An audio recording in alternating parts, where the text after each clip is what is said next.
আল্লাহ নবী বলেন, যারা হজ করলো খাহেসাতে, সেখানে কোনো শয়তানের নফসানিয়তের কোনো কাজ করে নাই, ঝগড়া বিবাদে লিপ্ত হয় নাই, ফিরে আসবে এমন নিষ্পাপ হইয়া যেমন নিষ্পাপ করে তার মা তাকে প্রথম দিন জন্ম দিয়েছিল। যেরকম সুবহানাল্লাহ, তার নির্কলঙ্ক নিষ্পাপ জন্ম দিয়েছিল প্রথম দিন, ওই দিনের মতো আল্লাহ তাকে নিষ্পাপ বানিয়ে ফেলবে। সুবহানাল্লাহ।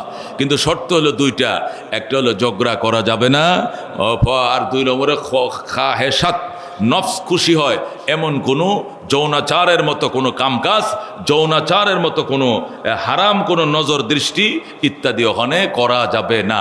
দুইটা জিনিস কন্ট্রোলে রাখলে, জোবান আর যৌবন, দুই জিনিস কন্ট্রোলে রাখবেন, আল্লাহ তৈরি জান্নাতের মেহমান হয়ে দেশে ফিরে আসবেন। যেরকম সুবহানাল্লাহ।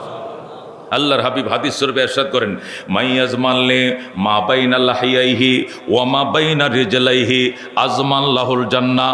আল্লাহর হাবিব বলেন, যে ব্যক্তি দুই গালের মাঝখানে নরম জিহ্বাকে কন্ট্রোলের জিম্মা নিবে, দুই রানের মাঝখানে নিজের নফসকে কন্ট্রোলের জিম্মা নিবে, দুই গালের মাঝখানে নরম জিহ্বা, দুই রানের মাঝখানে নরম আরেকটা গোশতের টুকরা, এই দুইটা গোশতকে যে কন্ট্রোল করবে, আমি রসুল তার জান্নাতের কন্ট্রোলার হয়ে যাব।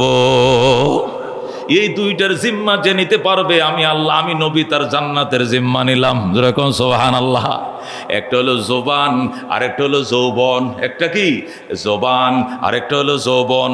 জোবান আর যৌবনের কন্ট্রোল হয়ে করো, নবী বলেন তোমার জান্নাতের চাবিটা আমার থেকে নিয়ে আমি তোমার চাবি আমার হাতে দেব। যেরকম সুবহানাল্লাহ। তোমার জান্নাতের কন্ট্রোলার আমি হব, তুমি তোমার নফস জোবান আর যৌবনের কন্ট্রোলার হয়ে যাও। আল্লাহর ঘরে যায় কিন্তু এটা করতে হবে, এটা অনেক লক্ষ্য রাখতে হবে। বাইতুল্লাহর হজ কমপ্লিট করলেন, যাবেন মদিনায়। নবী বলছেন, মান যারা বাইতাল্লাহ ওয়ালাম ইয়াজুরনি ফাকাদ জাফানি। যে ব্যক্তি বাইতুল্লাহ জিয়ারত করতে আসলা, সেখান থেকে ফিরে গেলা, আমি নবীর রওজা জিয়ারত করতে আসলা না, তুমি আমাকে কষ্ট দিলা। যারা বাইতুল্লাহ জিয়ারতে যাবে 1 ঘন্টার জন্য হলে মদিনা যাইতে হবে। নবী বলছেন, এটা তোমার হজের অংশ না, এখানে না আসলেও তোমার হজ হবে, তবে আমি অনেক কষ্ট পাবো যে আমার উম্মত ওই পর্যন্ত আইলো, আমার বাড়ি পর্যন্ত আইলো না। আল্লাহু আকবার। আমার উম্মত বাংলাদেশ থেকে 11 ঘন্টা বিমান চালায়া মক্কা আইতে পারলো, আর অল্প বাসে করে মদিনা আসতে পারলো না, এটা আমি মেনে নিতে পারবো না। ফাকাদ জাফানি। রসুল কয়, সে আমাকে জাফান করলো। জাফান শব্দের অর্থ হলো আরবিতে কষ্ট দিল, দুঃখ দিল। এই জন্য নবীর রওজা জিয়ারতে যেতে হবে। আল্লাহর হাবিবের রওজার দিকে মক্কা থেকে মদিনা যাবেন, এজেন্সিওয়ালারা ঠিক করে রাখছে গাড়ি, 8 দিন আপনাকে সেখানে রাখবে, 9 দিন রাখবে, 40 ওয়াক্ত নামাজ সেখানে পড়বেন। আল্লাহ নবী বলেন, আমার মসজিদে নববীতে যে ব্যক্তি 40 ওয়াক্ত নামাজ আদায় করবে, সে আমার সঙ্গে জান্নাতের মেহমান হবে। অন্য হাদিসে আছে 40 দিন যে ব্যক্তি তাকবীরে উলার সাথে 40 দিন নামাজ পড়ে, এটা যে কোনো মসজিদে, ওটা আরেকটা হাদিস। যে ব্যক্তি তাকবীরে উলার সাথে 40 দিন পর্যন্ত 5 ওয়াক্ত নামাজ মসজিদে পড়বে, যে কোনো মসজিদে, আমগো আকসায় হইতে পারে, 40 দিন পর্যন্ত যে ব্যক্তি তাকবীরে উলার সাথে 5 ওয়াক্ত নামাজ পড়বে, তার জন্য 2টা পরোয়ানা। কয়টা সার্টিফিকেট? পরোয়ানার সার্টিফিকেট। একটা সার্টিফিকেট হলো মুনাফিকির থেকে নাম কাটা, 2 নম্বর সার্টিফিকেট হলো জাহান্নাম থেকে নাম কাটা। সুবহানাল্লাহ। জাহান্নামের খাতার থেকে নাম কাটা আর মুনাফিকের খাতার থেকে নাম কাটা, ওদের জন্য যারা 40 দিন পর্যন্ত তাকবীরুল্লাহর সাথে নামাজ পড়ে। এটা দুনিয়ার যে কোনো মসজিদ, এটা আমগো মসজিদে হইতে পারে। আর ওই হাদিসটা হলো অন্য মসজিদের জন্য নয়, শুধু মসজিদে নববীতে, সেখানে 40 দিন নয়, 40 ওয়াক্ত। কয় ওয়াক্ত? আল্লাহর হাবিব বলেন, যে ব্যক্তি 40 ওয়াক্ত নামাজ আমার মসজিদের নববীতে পড়বে, আমার সঙ্গে এসে জান্নাতে যাবে, তার জন্য আমার সুপারিশ ওয়াজিব হয়ে যাবে। এই জন্য প্রত্যেকটা হাজি যারা হজে যাবে, এরা 40 ওয়াক্ত নামাজ যেন মসজিদে নববীতে পড়তে পারে, এই ব্যবস্থা আমাদের এজেন্সিরা, মোয়াল্লেমরা, বাংলাদেশি মোয়াল্লেম, সৌদি মোয়াল্লেম করবে। আপনারা আরামসে 40 ওয়াক্ত নামাজ, সেখানে যদি অলসতা করেন, ঘুমান, আজ নামাজ চলতেছে, আপনি ঘুমায় রয়েছেন, সালাম ফিরাইছে, আপনি ওযু বানাইতেছেন, বাংলাদেশ মনে করছেন, তাহলে ওই পুরস্কারটা ছুটে গেল। কোন পুরস্কার? 40 ওয়াক্ত নামাজ মসজিদে নববীতে পড়লে যে পুরস্কার, এটা কিন্তু আপনি পাইলেন না। এই দিকে লক্ষ্য রাখতে হবে। 2 নম্বর, মসজিদে নববী এলাকায় চলাফেরার টাইমে অত্যন্ত সাবধান। পায়ের নিচে যদি পিঁপড়াও পড়ে, পিঁপড়া যেন না মরে, অত্যন্ত নরম করে পাও ফেলতে হবে। উকিঝুঁকি করা যাবে না, এদিক সেদিক তাকানো তোকানো যাবে না, এইভাবে উকিঝুঁকি করা যাবে না, মাথা অবনত রাখতে হবে। পা কদম জমিনে আস্তে করে ফেলতে হবে। কেন? রাহমাতুল্লিল আলামিন হায়াতুন নবী, জিন্দা নবী শুয়ে রইছে। আল্লাহর হাবিব রওজা মুবারকে জিন্দা, শুধু নবী না, আল আম্বিয়াউ সমস্ত নবীরা, কুল্লুহুম সমস্ত নবীরা, আহইয়াউন ফি কুবুরহিম সমস্ত নবীরা তাদের কবরে জিন্দা। যেরকম সুবহানাল্লাহ। আমাদের নবীও ও জিন্দা। আমাদের নবী আলাইহিস সালামকে জিজ্ঞাসা করা হয়েছে, আচ্ছা ইয়া রাসূলুল্লাহ, আচ্ছা কোন তো এখন মূসা নবী কি করতেছে? কোন মূসা নবী নামাজে দাঁড়াইছে। আপনি কেমনে দেখলাম? আল্লাহ আমার দেখাইছে, আমি মূসা নবীকে দেখছি, উনি নামাজে দাঁড়াইছে, কেরাত পড়তেছে, এইভাবে নামাজে দাঁড়িয়ে আছে, আমি নিজের চোখকে, আল্লাহ আমার দেখাইছে। যেরকম সুবহানাল্লাহ। ওটা কি করে সম্ভব? সমস্ত নবীরা তাদের কবরে জিন্দা। যেরকম আল্লাহু আকবার। আমাদের নবী আমাদের কবরে জিন্দা। আল্লাহ নবী বলেন, মান সাল্লাল্লাহু আলাইয়া ইনদা কবরি সামিতুহু, যে ব্যক্তি আমার কবরে আইসা সালাম দেয় আমি নিজের কানে শুনি এবং আমি বলি ওয়া আলাইকুমুস সালাম ইয়া উম্মতি, উম্মত রে তোর সালামের আমি জবাব দিলাম, তুই উত্তর ল। যেরকম আল্লাহু আকবার। আল্লাহর হাবিব সাল্লাল্লাহু আলাইহি সাল্লাম হায়াতুন নবী, জিন্দা নবী, কবরে শুইছেন, শুধু মাটির উপর থেকে আল্লাহ নিয়া নিচে রেখে দিয়েছেন, এন্তেকাল করছেন। এন্তেকাল শব্দের অর্থ হলো ট্রান্সফার হওয়া। ট্রান্সফার মানে জায়গা চেঞ্জ করা। মাটির উপরের জায়গা থেকে তিনি মাটির নিচের জায়গা আছেন, জায়গা ট্রান্সফার হয়েছে। আল্লাহর পয়গম্বর জিন্দা, সেখানে আদবের সাথে সালাম দিতে হবে। আসসালাতু আসসালামু আলাইকা ইয়া রাসূলুল্লাহ, আসসালাতু আসসালামু আলাইকা ইয়া হাবিবাল্লাহ, আসসালাতু আসসালামু আলাইকা ইয়া খায়রা খালকিল্লাহ, আসসালাতু আসসালামু আলাইকা শাফিয়াল মুজনিবিন, আসসালাতু আসসালামু আলাইকা ইয়া রাহমাতাল লিল আলামিন। সুবহানাল্লাহ। এই শব্দগুলো হাদিসে আছে। নবীর রওজার পাশে যায় কি করতে হবে? ওখানে দাঁড়াইতে দিবে না, রানিং অবস্থায় পরে পরে বাইরে যেতে হয়। ঠেললে তারায় দেয়। যারা গেছেন দেখছেন ভিড় অনেক। এরপরে নবীজির রওজার পরে আবু বকরের কবর আছে, সেখানে বলতে হবে আসসালামু আলাইকা ইয়া আবু বকর খলিফাতুল মুসলিমিন। আসসালাম, ওখানে আসসালাত না, ওখানে শুধু কি আসসালামু আলাইকা আবু বকর, আসসালামু আলাইকা ওমর। ওনারা সালাম পাবে আর নবীরা দুরুদ সালাম দুইটা পাবে। নবীরা কি পাবে? দরুদ সালাম দুইটা পাবে। নবীরা পাবে আসসালাতু আসসালামু আলাইকা রাসূলুল্লাহ, আর আবু বকর ওমর পাবে আসসালামু আলাইকা আবু বকর, আসসালামু আলাইকা ওমর। ওনারা সালাম পাবে আর নবী দুরুদ সালাম দুইটাই পাবে। যেরকম সুবহানাল্লাহ। এইভাবে সালাম দিবেন। আল্লাহ নবী রওজা সালাম দিবেন, 1 নম্বর কাজ। মদিনা যায় 1 নম্বর কাজ। ও হাজিরা যারা যাইতেছেন খেয়াল রাখেন, মদিনা শরীফ গেলে 1 নম্বর কাজ হলো রওজায় সালাম দেওয়া। 2 নম্বর কাজ হলো ওই রওজার পাশে জান্নাতুল বকি একটা গোরস্থান আছে, বাউন্ডারি দেওয়া বকি গোরস্থান। এই গোরস্থানের মধ্যে 10,000 সাহাবীর কবর আছে। কয় হাজার? আবু বকর ওমর তো নবীর সাথে রওজার মাঝে শুয়ে রয়েছে, তারা 3 জন একসাথে। আর উসমান ওইটার মাঝে আছে। আর আলী তো ইরাকে। আলী কোথায়? আলী, হাসান, হোসেন, তারা 3 বাপ্পু, 3 জন ইরাকে। ওনারা ইরাকে। তাহলে চতুর্থ খলিফা হইল ইরাকে, দ্বিতীয় খলিফা উসমান হলো ওই জান্নাতুল বকি গুরুস্থানে, আর আবু বকর ওমর তো নবীর সাথে রওজায়। 4 জন। আল্লাহু আকবার। তাহলে এই যে জান্নাতুল বকি গুরুস্থান আসরের পরে এবং ফজরের পরে, ফজরের নামাজের পরে আর আসরের নামাজের পরে গেট খুলে দেয়, লক্ষ লক্ষ হাজিরা ঢুকে জিয়ারত করে। ওখানে 10,000 সাহাবীর কবর আছে। কয় হাজার? বিশেষ করে হযরতে ফাতেমার কবর, আম্মা জানা আয়েশার কবর, নবীজির 11 জন স্ত্রীর মধ্যে খাদিজার কবর শুধু মক্কা শরীফে, বাকি 10 জন স্ত্রীর কবর ওই জান্নাতুল বকি গুরুস্থানে। সুবহানাল্লাহ।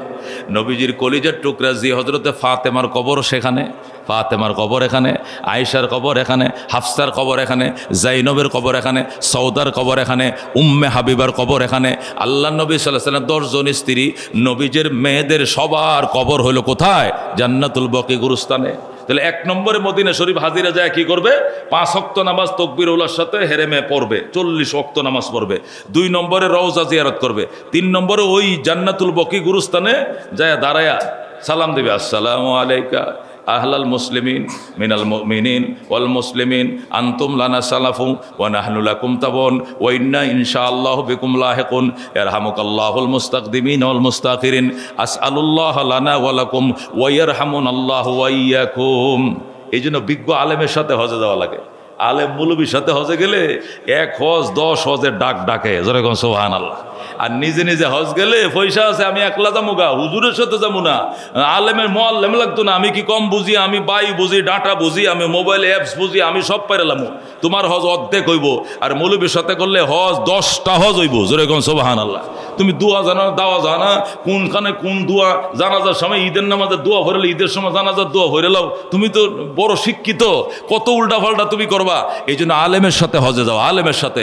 কবর জিয়ারত করলেও তো কত কিছু জানার ব্যাপার আছে, এটা আলেমে বলে দিবে। এই জন্য মেরে ভাইয়া দোস্ত বুজুর্গ, 1 নম্বরে মদিনা শরীফ 40 ওয়াক্ত নামাজ তাকবীরুল্লাহর সাথে পড়বো, 2 নম্বরে রওজা মোবারকে সালাম দিব, 3 নম্বরে জান্নাতুল বকি গুরুস্থান জিয়ারত করবো। কয়টা হলো?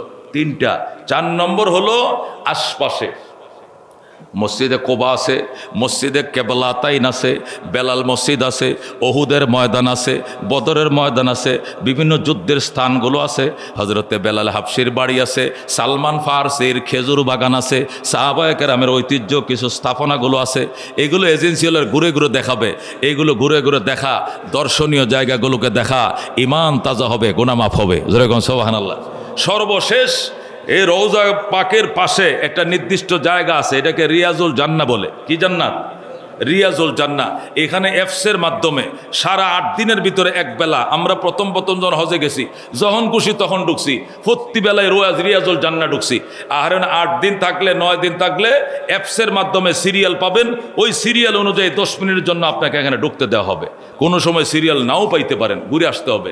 ওই রিয়াজুল জান্নাহ অ্যাপসের মাধ্যমে আপনার এজেন্সির মোয়াল্লেম যিনি আছেন বাংলাদেশের, উনি এটাকে অ্যাপসের মাধ্যমে অ্যাপ্লাই করবে, দরখাস্ত করবে। যখন রাত 1:30 মিনিট থেকে 1:40 আপনার টাইম পাইছেন, ওই 1:30 মিনিটের জন্য বয়ে থাকতে হবে, এখানে কিছু করার নাই। আপনি অকটেন তেল আনার জন্য হাজিপাড়ায় করে রাত্রে 3টা আলগাত বই রয়েছেন, কি লেগা 5 লিটার তেল দিব, বই রয়েছেন সকাল 7টাতে, রাইতে 3টে, ওইটা পারেন কিনা? 5 লিটার তেল ছাড়া গাড়ি চলতো না, এই অকটেনের জন্য সারা রাত বই রয়েছেন। আমি এখন দেখেছি টিভি সেন্টার থেকে লাইন লাগছে হাজিপাড়া পর্যন্ত, কি অকটেনের সিরিয়ালতে মোটরসাইকেল আর প্রাইভেট, মাশাআল্লাহ চলছে একদম টিভি সেন্টার কাছে। এরা ওই মাত্রাতে এনে আইতে আইতে দেখবেন ট্যাঙ্কি ফুরাই গেছে, তেল নাই জানগা, তারপরেও দাঁড়ায় রয়েছে। অকটেনের জন্য যদি 9 ঘন্টা 10 ঘন্টা সিরিয়াল দেওয়া যায়, আল্লাহর হাবিব সাল্লাল্লাহু আলাইহি সাল্লাম বলছেন এটা জান্নাতের টুকরা, এটা জান্নাতের জায়গা আল্লাহ জমিনে দুনিয়াতে পাঠাইছে, যেরকম সুবহানাল্লাহ। এখানে 2 রাকাত নামাজ পড়লে যে মাহিত্য, যে ফজিলত, এটার জন্য যদি বলে রাত্রে 1:30 থেকে 1:40, এই 10 মিনিট আপনাদের এই এজেন্সির 100 জনকে ঢুকতে দেওয়া হলো, আপনি ওই টাইমের জন্য উৎ পেতে বসে থাকতে হবে, যেরকম সুবহানাল্লাহ। ওই 10 মিনিট 1:30 থেকে 1:40, ওই 10 মিনিটে রিয়াজুল জান্নাহ আপনাকে নামাজ আদায় করতে হবে, যেরকম সুবহানাল্লাহ। এই হলো কাজ। মদিনা শরীফে 5টা কাজ করা। 1 নম্বর 5 ওয়াক্ত নামাজ তাকবীরের সাথে পড়া, 2 নম্বর রওজায় সালাম দেওয়া, প্রতি ওয়াক্ত সালাম দেওয়ার চেষ্টা করা, 3 নম্বরে কবর জান্নাতুল বকি গুরুস্থান জিয়ারত করা, 4 নম্বরে আশপাশে দর্শনীয় জানগুলো দেখা, 5 নম্বরে একবার হলো চেষ্টা করা রিয়াজুল জান্নাহ 2 রাকাত নামাজ আদায় করার জন্য। এরপরে সালাম দিতে দিতে মদিনা শরীফ থেকে ফিরে আশা করা যায় নবীজির শাফাত লাজিম হয়ে যাবে, যেরকম সুবহানাল্লাহ। আল্লাহ রাব্বুল আলামিন আমাদেরকে আমল করার তৌফিক দান করুক, আমিন। দরফশানি ने तरीक़त रोको दरिया कर दिया, दिल को रोशन कर दिया, आँखों को बीना कर दिया। ला इलाहा इल्लल्लाह, ला इलाहा खुद नाते जो राह पर आओ रोक हादी बन गए, क्या नजर थे जिसने मुर्दों को मसीहा कर दिया। ला इलाहा इल्लल्लाह, ला इलाहा ला इलाहा इल्लल्लाह मुहम्मदुर রাসূলুল্লাহ সাল্লাল্লাহু আলাইহি ওয়াসাল্লাম। হজের মক্কার কর্মকাণ্ড সম্পর্কে সংক্ষিপ্ত আকারে আপনাদেরকে আমি আবার বলি। যারা হজ করতে যাবেন, এহরামের কাপড় বাসায় বেঁধে ফেলবেন, একটা চাদর এভাবে পেঁচ দিয়ে পরবেন, বেল্ট দিয়ে আটকায় দিবেন, নিচে কোনো আন্ডার প্যান্ট থাকবে না। এরপরে মাথায় কোনো টুপি থাকবে না, ভিতরে কোনো গেঞ্জি থাকবে না, শুধু একটা চাদর, 2.5 গজি একটা কাপড় ফিন্দা থাকবে, আর 3 গজি একটা কাপড় চাদরের মতো পরা থাকবে। এই 2টা কাপড়। এছাড়া মারা গেলে যেরকম কাফনের কাপড় পরানোর টাইমে অন্য কোনো আউট কাপড় থাকে না, হাজিদের শরীরেও অন্য কোনো আউট কাপড় থাকবে না, শুধু 2টা কাপড় থাকবে। এই কাপড়টা যেটা পরবে এটা লুঙ্গির মতো পরা যাবে না, এটা এইভাবে, এই ডাইনার অংশটা এইভাবে দিবে, বামের অংশটা এইভাবে দিয়া একটা বেল্ট আছে বাংলাদেশের ম্যাপ, ওই বেল্ট দিয়ে শুধু আটকায় দিবে, কাপড়টা বাস করা থাকবে, কোনো খোসা, লুঙ্গির মতো খোসা দেওয়া যাবে না। মাথায় টুপি থাকবে না, গায়ে কোনো গেঞ্জে থাকবে না, ভিতরে কোনো আন্ডার ফ্যান থাকবে না। পায়ের জুতাগুলো স্যান্ডেল থাকবে, ফংসের থাকবে, পায়ের পাতাটা ডাইকা থাকে এরকম কোনো জুতা হবে না, স্যান্ডেল থাকবে, যে পিতাওয়ালা স্যান্ডেলগুলো, ফংসের স্যান্ডেলগুলো থাকবে। এ আল্লাহর পাগল ছুটছে, লব্বাইক আল্লাহুম্মা লব্বাইক, লব্বাইক লা শারীকা লাকা লব্বাইক, ইন্নাল হামদা ওয়ান নি'মাতা লাকা ওয়াল মুলক লা শারীকা লাক। আল্লাহু আকবার। বাসায় এহরামটা বানবেন, বান্দে বাসার বাকি ফ্যামিলি সদস্যদেরকে দেখাবেন যে আল্লাহর ঘরের মেহমান কেমনে হয়, কিভাবে হয়। নিয়ত করবেন না, নিয়ত না করে কাপড়টা পরে ফেলবেন। নিয়ত করবেন, এয়ারপোর্টে যাবেন, আত্মীয় স্বজন আপনজন এয়ারপোর্টে নিয়ে যাবে, তাদের সাথে যাবেন, কথাবার্তা বলবেন। এয়ারপোর্টে গ্লাসের ভিতরে ইমিগ্রেশনে ঢোকার আগে আপনজনদেরকে বিদায় দিবেন। এখন আপনারা বাড়িতে বাসায় চলে যান। আপনি ইমিগ্রেশনে ঢুকছেন তো লাগেজ টাগেজ যেগুলো বুকিং দিয়ে দিবেন। দিয়ে দেওয়ার পরে হজ ক্যাম্পে হোক অথবা এখানে কাউন্টারের ভিতরে হোক, টার্মিনালে হোক, নামাজের জায়গা আছে, পুরুষের জায়গা আছে আলাদা, নারীদের আলাদা। পুরুষের নামাজ কানার পাশে ওজুখানা আছে, ওজু করবে, আবার তাজা তাজা ওজু করবে। নারীরা তাদের নামাজ কানার ওজুখানায় ওজু করবে, করে 2 রাকাত করে নামাজ পড়বে। ওমরার নিয়তে আমি 2 রাকাত নফল নামাজ পড়িতেছি, আল্লাহু আকবার। বাস, ইহরামের নিয়তে 2 রাকাত নফল পড়তেছে, আল্লাহু আকবার। অথবা শুধু 2 রাকাত নফল নামাজ পড়তেছে, আল্লাহু আকবার, এটা বললে হবে। 2 রাকাত নফল নামাজ পড়বে, পড়ার পরে আল্লাহকে বলবে, আল্লাহ আমি হজে যাচ্ছি, আপাতত আমি ওমরার নিয়ত করছি, হজের তারিখ যখন শুরু হবে 8 তারিখ, তখন আমি হজের এহরাম বাঁধবো। এখন আমি ওমরার নিয়ত করে এহরাম বাঁধিলাম, আপনি আসান করেন, কবুল করেন, সহজ। আল্লাহুম্মা ইন্নী উরিদুল উমরাতা ফায়াসসিরহা লি ওয়া তাকাব্বালহা মিন্নি। এটার বাংলা হলো, আল্লাহ ওমরার নিয়ত করলাম, সহজ করেন, আসান করেন, কবুল করেন, সহজ করেন, কবুল করেন, বাস শেষ।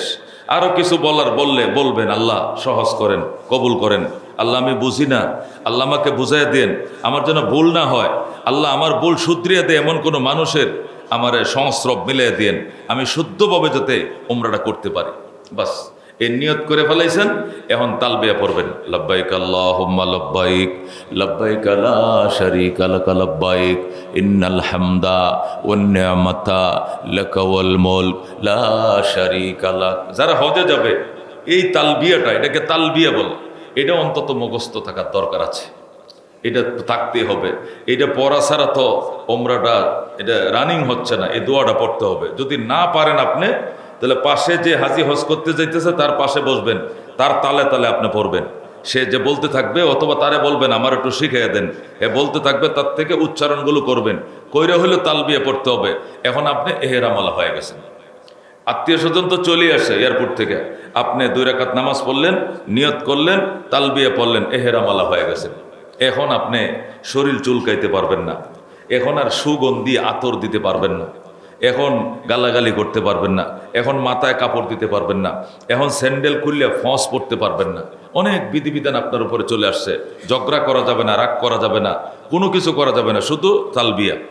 বিমানটার মধ্যে শুধু হজ যাত্রী ছাড়া দ্বিতীয় কোনো যাত্রী নাই, সবার আওয়াজ শুধু একটাই, একজন শুধু লাব্বাইক বলবে, হু করে 400-500 যাত্রী একসাথে বলতে থাকবে, একটা অন্যরকম পরিবেশ হয়ে যাবে। সুবহানাল্লাহ।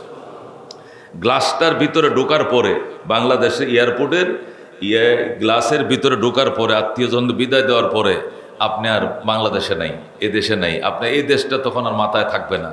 তখন আল্লাহর ঘরের মেহমান যে আল্লাহর ঘরে শুধু আপনার চোখে ভাসবে, আপনার অন্যরকম এক অনুভূতি, এক ইমেজের মধ্যে আপনি ডুবে যাবেন, এ দেশের কথা মনেই থাকবে না।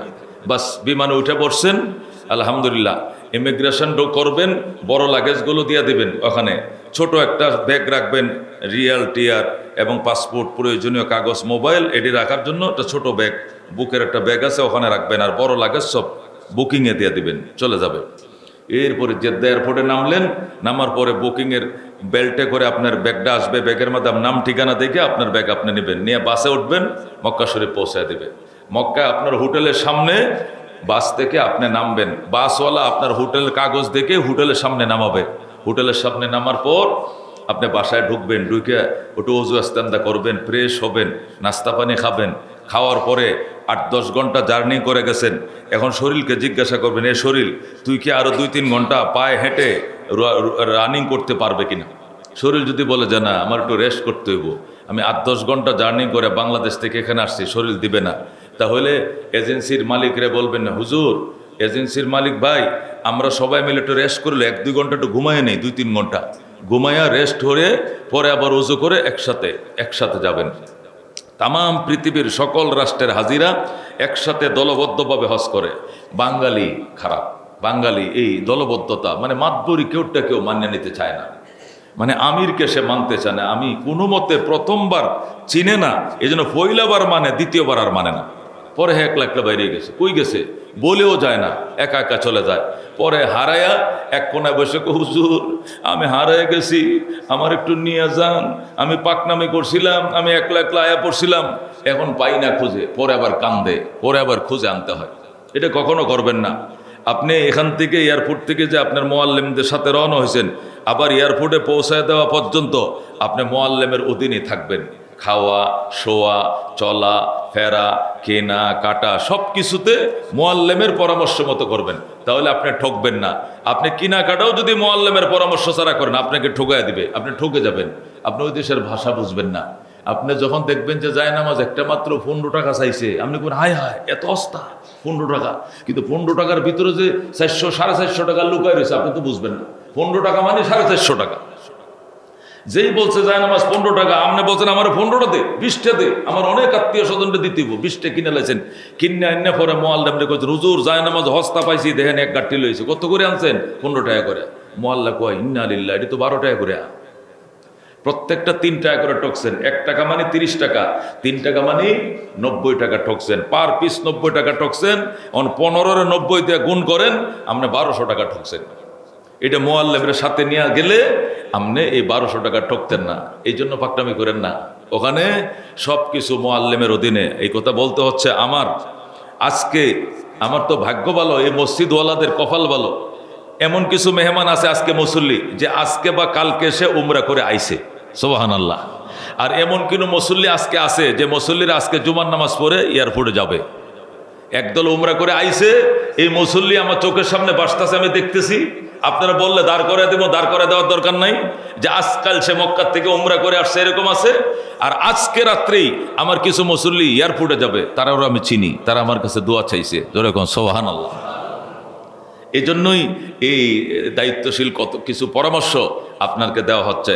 তো ওখানে গেলেন, বাসায় যায়া মাল সামানা সব প্রত্যেকের আলাদা আলাদা সিট দিবে, সিটের মধ্যে নিজ নিজ সিটের উপরে মাল সামানাগুলো রাখবেন, রেখে একটু রেস্ট করে নাস্তা দিবেন, নাস্তা খাবেন, পরে দলবদ্ধভাবে আল্লাহর ঘরে যাবেন। আল্লাহর ঘর দূরের থেকে দেখা মাত্রই দাঁড়ায় যাবেন, দাঁড়ায়া 2 রাকাত নামাজ পড়বেন, শুকরিয়াতান আল্লাহ, আল্লাহ তুমি কত বড় মেহেরবান, কত বড় দয়ালু, আমার নিজ চোখে আমি তোমার ঘর দেখছি, সুবহানাল্লাহ। শুকরিয়াতান সালাতু শুকর, 2 রাকাত নামাজ হেরেমের সীমানার মধ্যে পড়বেন। পড়ার পরে দূরের থেকে বিসমিল্লাহ আল্লাহু আকবার, আল্লাহ ঘরের দিকে হাতটা উঁচু করে বল বিসমিল্লাহ আল্লাহু আকবার ওয়ালিল্লাহিল হামদ বলে এই হাতের তালাটাকে চুমু দিবেন। ও হাত, তুই আল্লাহর ঘরের দিকে ফিরেছস, তোকে ধন্য, হাতের তালায় চুমু দিবেন, দিয়ে সামনের দিকে আগাবেন। আগানোর পরে ওখানে সবুজ বাতি আছে, সবুজ বাতি বরাবর যায়া তোয়াফ শুরু করবেন।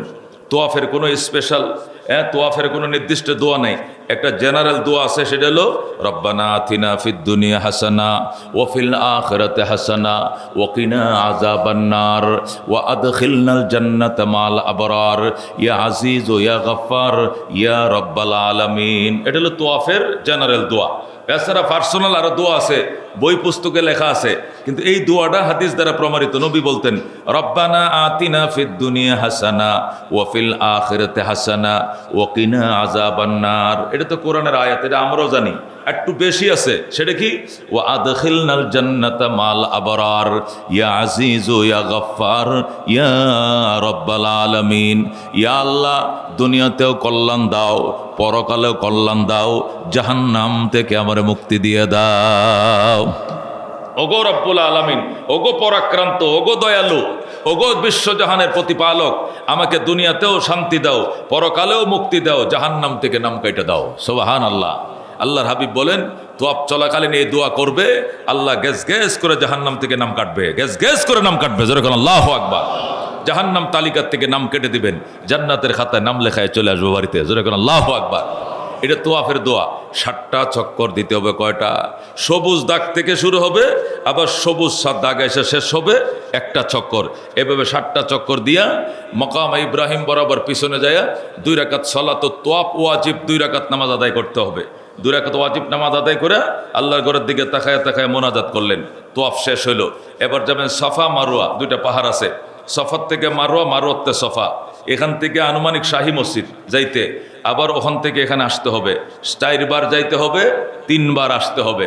4 আর 3 কত হবে? 7 বার। এটাকে সাই বলে, সফা মারোয়া সাই। এটা ওয়াজিব, এটা করতে হবে।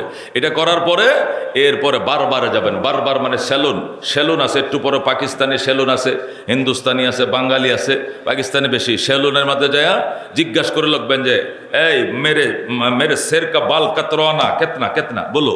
বাংলা কইলেও বুঝে ওরা। এগুলো করতে করতে মাথার মাথার চুল চুল চুল এই ইশারা দিলে হবে। কত কত?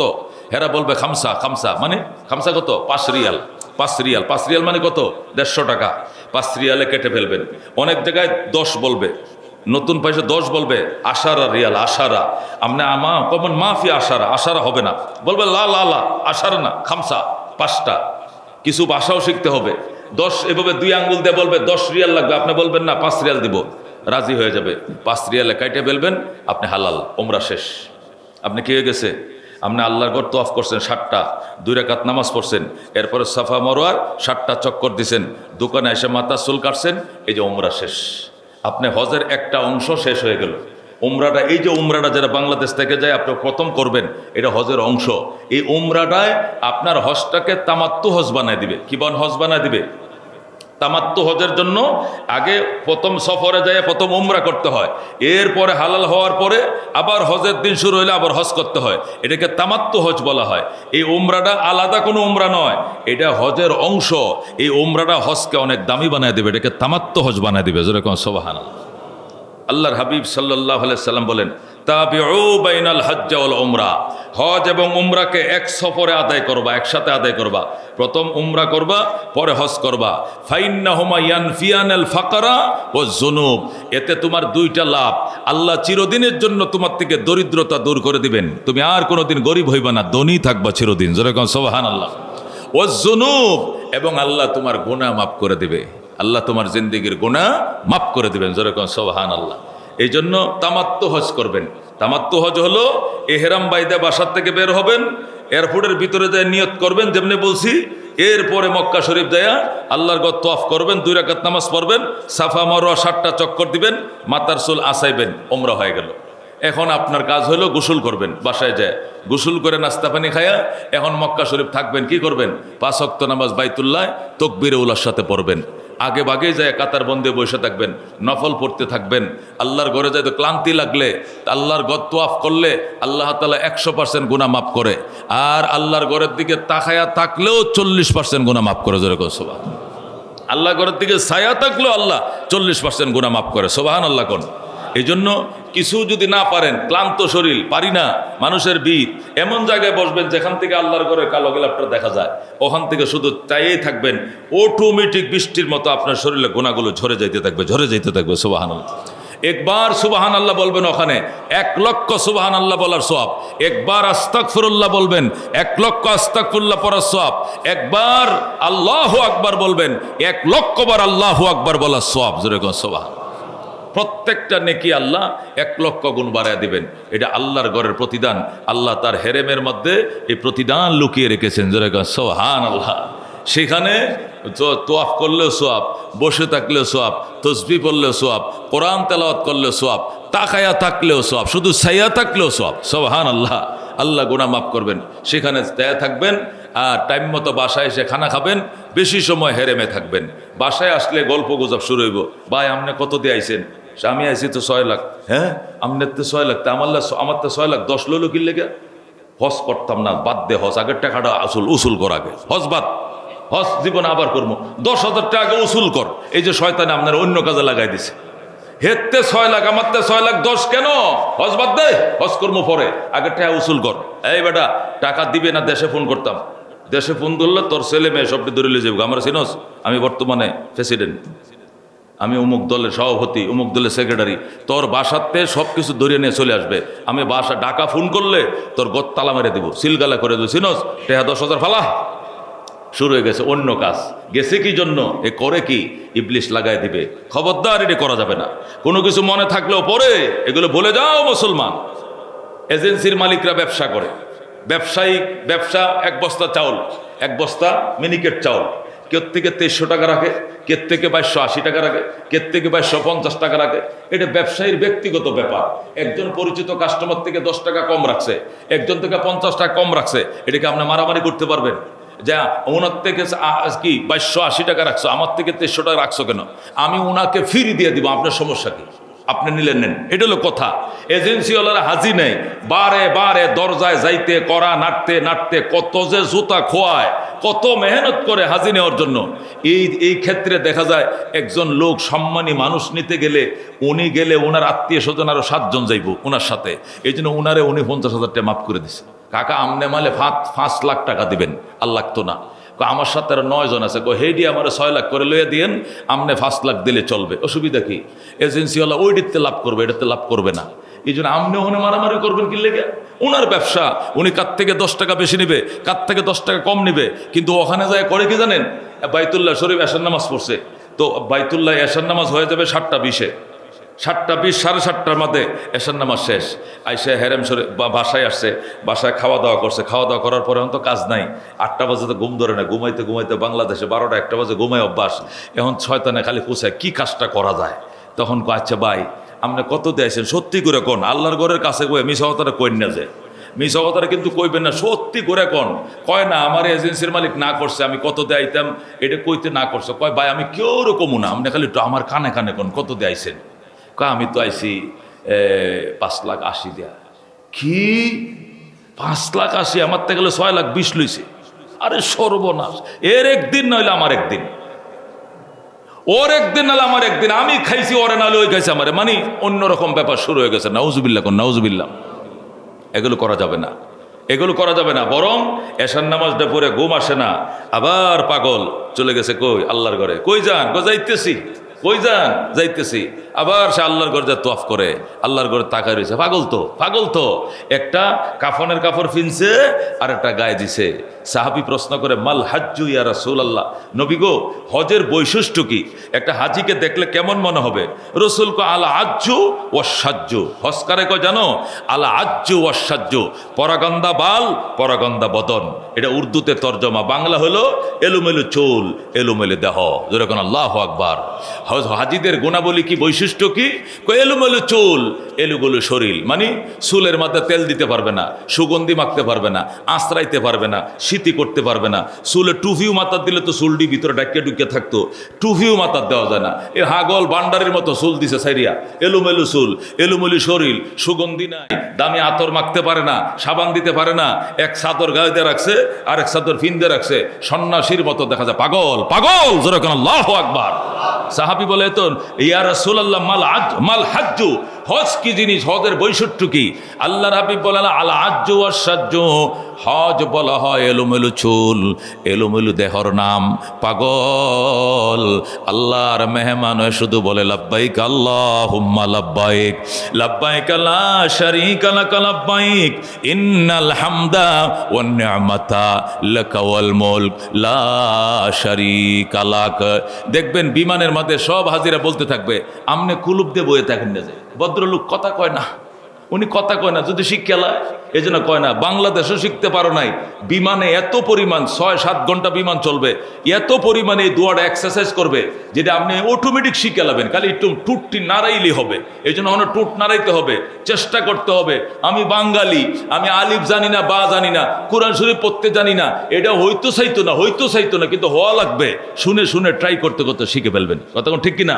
বেশি করে পড়বেন, নিজে টান মারে ধরবেন, বুল চুল যাই হোক, লাব্বাইক আল্লাহুম্মা লাব্বাইক কটা চিল্লান দিবেন, দেখবেন আপনার সাথে আরো 100 জন ধরছে, সুবহানাল্লাহ। তখন একটা উৎসাহ এসে দিব। একটু ভুল হইলে পাশের হাজি বলবে এমনে না এমনে কোন, বুঝেন না? এই জন্য তালবিয়া পড়বেন। পাগল, আল্লাহর পাগল। আমি আইছি পাগলামি করতে এখানে আল্লাহকে পাওয়ার জন্য। আমি আল্লাহর পাগল হয়ে আইছি আল্লাহকে পাওয়ার জন্য। এই বেটা এনে হোটেলে খাওয়ার জন্য আইছি, ভালো মন্দ খাওয়া জীবনে বহুত খাইছি, আল্লাহ যদি দেশে ফিরে এনে আরও খাইতে পারবো, এনে খাইতে আইছি না, ডাইল ভাত ফাইলেই হবো, জীবনটা বাইচা থাকলে হবে। আমি আল্লাহর ঘরে পড়ে থাকবো, বেশি সময় আল্লাহর ঘরে হেরেমে থাকবেন। ওখানে ডান হাটটাকে বালিশ বানায়া ওখানে আধা ঘন্টা ঘুমায় পড়বেন, উঠতে ওখানে জমজমের পানি দিয়ে কোনার মাথায় কোনো মতো একটু উজু বানায় ফেলবেন, বানায় আবার আল্লাহর ঘর ঘুরতে থাকবেন, তোয়াফ করতে থাকবেন। যেরকম সুবহানাল্লাহ। আল্লাহর ঘর তোয়াফ করতে করতে করতে করতে তৃপ্তি হয় মতো প্রতিটা শ্বাসে প্রতিটা নিঃশ্বাসে আল্লাহ লক্ষ লক্ষ নেকি দিয়ে ভরে দেবেন। সুবহানাল্লাহ। কাহারও শরীরে টাচ লাগলে, কাহারও পায়ে লেগে গেলে সরি বয়ে লাগবেন, সাথে বলবেন ভাই মাফ করে দেন, ভাই সরি। যে সরি বললে পৃথিবীর যে কোনো রাষ্ট্রের মানুষই আপনার এই ভাষাটা বুঝবে যে উনি সরি বলছে, তার মানে উনি ভুল করছে। হাত পা লেগে গেলে আপনার কোনো আচরণে কেউ যদি কষ্ট পায় থাকতে পারে, আপনার সাথে ভাই সরি, এই সরি শব্দটুকু সবাই বুঝবে, সাথে সাথে সে মাফ করে দেবে। কি করবেন? এই আচরণগুলো এখানে করবেন, আপনার হাতের দ্বারা, আপনার পায়ের দ্বারা, আপনার আচরণ দ্বারা, ওখানে যেন কেউ কোনো কষ্ট না পায়, কেউ যাতে কোনোদিন কষ্ট না পায় চেষ্টা করা। ওখানে ঝগড়া করা তো প্রশ্নই আসে না। আল্লাহর হাবিব বলেন মান হাজ্জা লিল্লাহ, যে ব্যক্তি আল্লাহকে খুশি করার জন্য হজ করলো, ফালাম ইয়ারফুস ওয়ালাম ইয়াফসুক, সেখানে যাইয়া ঝগড়া করে নাই এবং খাহেসাতের অনুসরণ করে নাই। খাহেসাত বুঝেননি? নফসের অনুসরণ করা যাবে না সেখানে গেলে। ওখানে সুন্দরী সুন্দরী মেয়েরা আসবে, আমাদের বাংলাদেশের মেয়েরা কি সুন্দরী, ইরানি মেয়েরা আসবে, ভাই সিরিয়ার মেয়েরা আসবে, মিশরি মেয়েরা আসবে, পুতুলের মতো এরা মুখটা খোলা রাখবে। আপনি কি খোদার ঘরের দিকে চাইবেন না এদিক চাই থাকবেন? খবরদার ওই দিক সাউন্ড যেত না, কান দিকে চাই দেখতে হবো, আল্লাহর ঘরের দিকে তাকায় থাকতে হবো। এখানে নফসকে কন্ট্রোল করতে হবে। আল্লাহর হাবিব বলেন ফালাম ইয়ারফুস ওয়ালাম ইয়াফসুক, যে ব্যক্তি আল্লাহকে খুশি করার জন্য হজ করতে গেছে সেখানে ঝগড়াঝাটি করে না, চোখকে অনবত কি নিচের দিকে রেখেছে, খাহেসাতের অনুসরণ করে নাই, নফসের খাহেসাতে তাকায় না।